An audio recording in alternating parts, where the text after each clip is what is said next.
So small size head and shoulder formation 21,869 டார்கெட்டாக indicate பண்ணுது.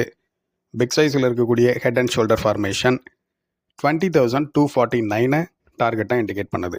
சரி, இப்போ ரீசெண்டாக ஃபார்ம் ஆகியிருந்த inverse head and shoulder formation என்னாச்சு?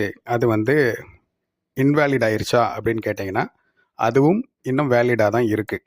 அது எப்போ இன்வேலிட் ஆகும் அப்படின்னா 2 லெவல்ஸை பிரேக் பண்ணி கீழே போகும் பொழுது அது இன்வேலிட் ஆகிறதுக்கு சான்சஸ் இருக்குது. லெவல் 1 23,873, அது இன்வர்ஸ் ஹெட் அண்ட் ஷோல்டருடைய ரைட் ஷோல்டருடைய பாட்டம் லோ.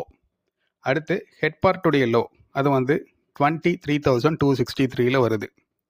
யூஸ்வலாக இன்வர்ஸ் ஹெட் அண்ட் ஷோல்டரில் இந்த ஷோல்டருக்கு கீழே கூட குயிக்காக மேலே ரெக்கவரி ஆகிறதுக்கு சான்சஸ் இருக்குது.